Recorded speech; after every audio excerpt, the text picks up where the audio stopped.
bien, bonjour à tous. En fait, j'étais en train de remplacer un clavier sur un ordinateur, ce que je fais régulièrement. Et je voulais... j'étais en train de travailler dessus, puis je me suis dit que ça serait bien de faire une petite vidéo pour expliquer un peu la complexité de la chose. Donc, normalement, on devrait changer toute cette partie-là, vous voyez, toute la plasturgie du dessus, pour pouvoir changer le clavier. Parce qu'en fait, le clavier, c'est thermosoudé, là, vous voyez, là. Et je vous montrerai tout à l'heure comment je procède. Donc, comme on ne trouve pas cette plasturgie, ou alors qu'elle est hors de prix, ce qu'on fait, on change simplement cette partie-là. Voilà, regardez, on arrive à trouver juste la partie du clavier. Par contre, comme vous pouvez le voir, tout est fixé là-dessus, donc ça veut dire qu'il faut absolument tout démonter, quoi. Mais vraiment, quand je dis tout, c'est vraiment tout. Voilà, tous les éléments, il faut les démonter.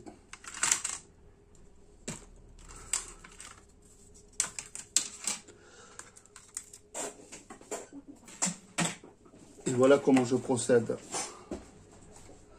Je prends une sorte de Dremel et j'enlève tous les petits picots que vous voyez là. Donc au montage, je vais couper le son parce que ça va être très bruyant. Voilà, tous les picots.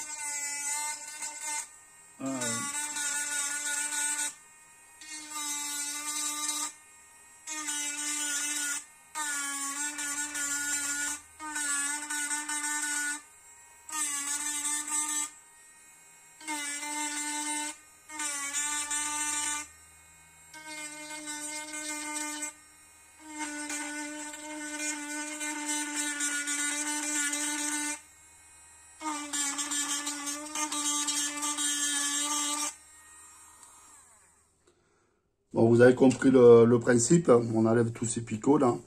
Et là, c'est une plaque, on sort la plaque. Après, il y a d'autres picots qui maintiennent à travers ces trous là, vous voyez là. Et là, il y a des trous. Voilà, d'autres picots qui maintiennent le clavier à la plasturgie là, plus la plaque au-dessus. Voilà. Et après, tous ces picots, je recolle à la colle ultraviolet, à la colle UV. Voilà l'histoire. Donc, je vais procéder. Voilà, une fois qu'on a enlevé tous ces picots là, je peux vous dire qu'il y en a un paquet. Et là, il fallait même enlever, il y avait des plaques là. Vous voyez, les renforts de charnière. Donc, on enlève cette plaque.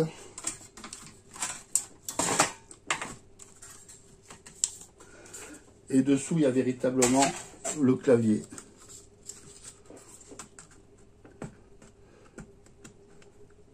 Ça, c'est pour les masses.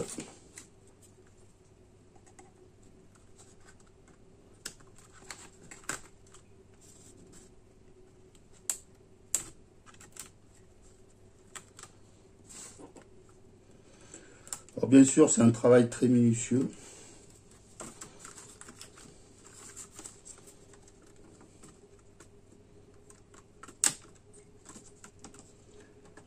Alors des fois ça sort pas, donc il faut repasser un coup de Dremel, mais là ça va aller. Et voilà le clavier défectueux que je vais remplacer. Alors il y a d'autres difficultés parce que évidemment là vous voyez on a fait, j'ai fait sauter tous les picots là. Donc des fois il faut y aller avec le cutter là pour ébavurer de ce côté-là, vous voyez tous ces picots-là. Parce qu'évidemment, il faut que le clavier s'emboîte parfaitement. Et la tôle de la même manière. Voilà. Je continue l'opération. Là, vous voyez, par exemple, de ce côté-là, il y a les picots, je ne sais pas si vous les voyez bien.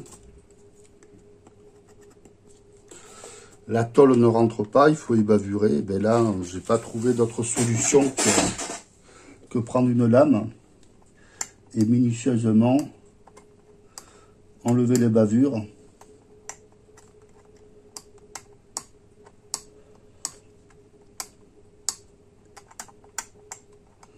On pourrait aussi utiliser une lime. Il faudrait qu'elle soit pointue.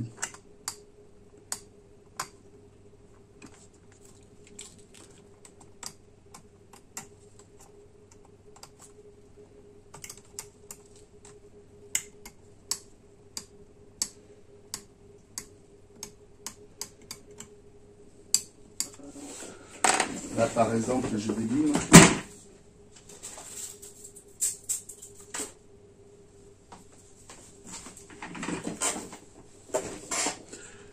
Mais vous voyez, il n'y a pas assez de prise.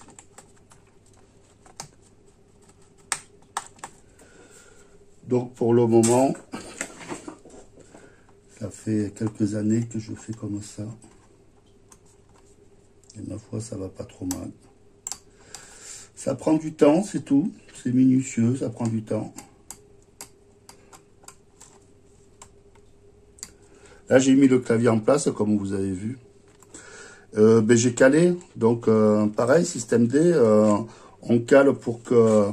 Parce que si on cale pas, les touches du clavier touchent, donc ça remonte le clavier. Donc toujours faire attention à ça.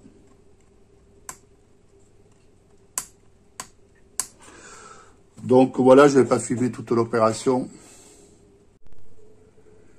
Pour le collage, je vais vous montrer comment je procède. Et je vais en profiter pour vous montrer une petite astuce que vous connaissez peut-être pas, je sais pas. Alors ça marche très bien avec la colle cyanolite, mais c'est pas ce que je vais utiliser. Là, je vais utiliser de la colle UV, donc ça a moins d'importance, mais j'en profite.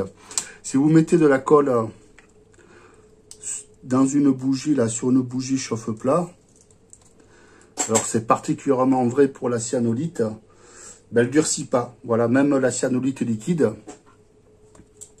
vous la mettez sur la bougie. Et comme ça, vous pouvez l'utiliser beaucoup plus longtemps. C'est vraiment très très pratique. Je fais ça tout le temps parce que vous savez bien que la cyanolite, surtout la liquide, elle durcit instantanément. Donc ensuite, je plaque bien. Alors ça, c'est de la colle UV. Je mets la colle UV là. Je fais vraiment par petites touches, quoi. Je fais pas tous les points en même temps. Donc je mets la colle UV, je le laisse bien plaquer.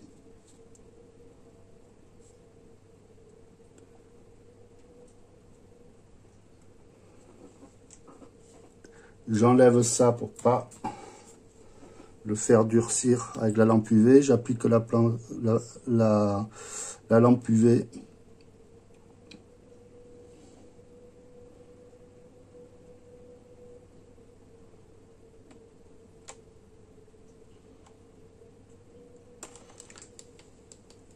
Avant de relâcher, je vérifie si ça durcit. C'est le cas. Voilà, je peux relâcher et vous voyez. Et je fais ça pour tous les points, tous les petits points, en vérifiant bien que le clavier est bien plaqué pour que les touches puissent se ressortir de l'autre côté. On va procéder au remontage. Je vous le mettrai en accéléré.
Bon ben voilà, je mettrai la coque plus tard. Donc le remontage est fini. Le démarrage c'est ok.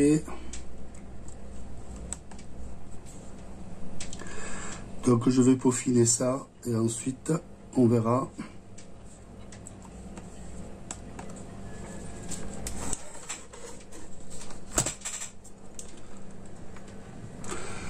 Merci d'avoir regardé la vidéo, à bientôt.